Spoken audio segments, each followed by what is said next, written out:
Hello friends, आज मैं आप लोगों को मैथ का एक क्वेश्चन सिखाने जा रहा हूँ, है ना।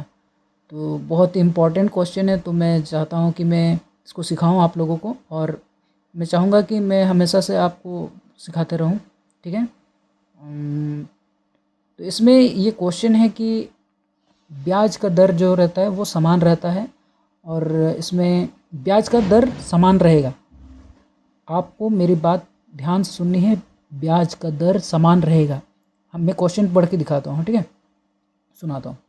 कोई एक निश्चित धन 8 वर्षों में अपने का 2 गुना हो जाता है, तो उसी दर से कितने वर्षों में अपने का 8 गुना हो जाएगा, जबकि ब्याज की दर चक्रवृद्धि ब्याज पर संयोजित होती है ना।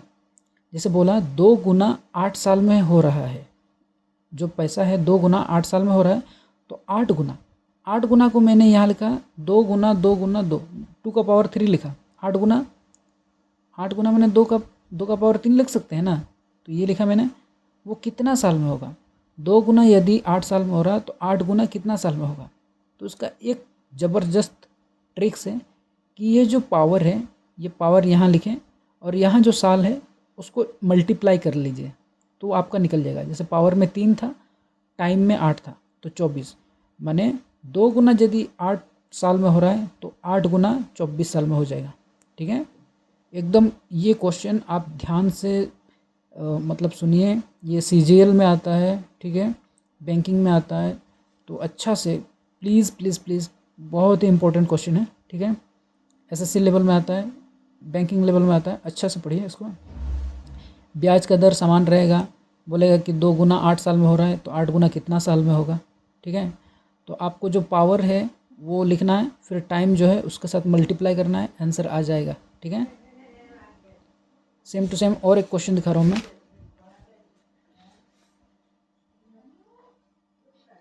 यहाँ लिखा गया है, कोई एक निश्चित धन 7 वर्षों में अपने का 3 गुना हो जाता है, तो उसी दर से कितने वर्षों में 81 गुना होगा, यदि ब्याज की दर चक्रवृद्धि ब्याज पर संयोजित होती है। चक्रवृद्धि ब्याज पर संयोजित होगा, है ना।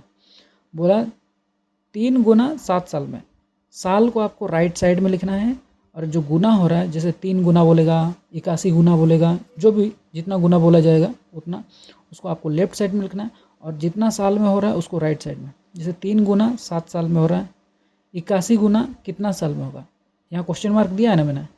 तो 81 को हम देखिए, यहाँ पर जो बेस है 3 है ना, तो बेस को हम लोग को समान रखना है, समान बनाना है।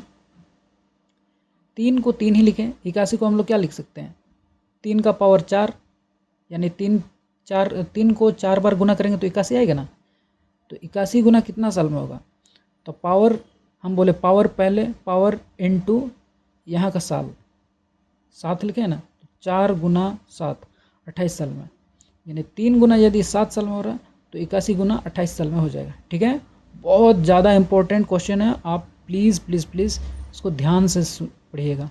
बोलेगा चक्रवृद्धि ब्याज पर संयोजित होती है, इतना गुना यदि इतना साल में हो रहा है, तो फिर आगे बोलेगा कि और इतना गुना कितना साल में होगा। बोलेगा 3 गुना यदि 7 साल में हो रहा है, तो 81 गुना कितना साल में होगा। आपको ध्यान देना है, बेस को समान कर देना है। जैसे 3 और 3 बेस समान किए, फिर पावर में उसको कन्वर्ट कर देना है। जैसे 81 बोला था ना, तो 3 का पावर 4, 81 किए, फिर इधर क्वेश्चन मार्क, और वो पावर और ये जो साल ऊपर लिखे हैं आप लोग, उसको मल्टीप्लाई कर लीजिएगा, तो आंसर आ जाएगा, ठीक है। यहाँ पर भी देखिए, मैंने बेस को समान रखा है, 2 को 2 लिखे हैं, ठीक है।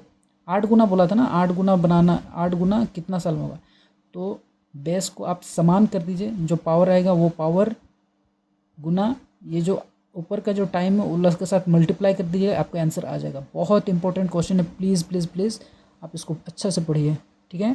Thank you. ये ट्रिक्स आप और को भी सिखाइए, औरों को भी।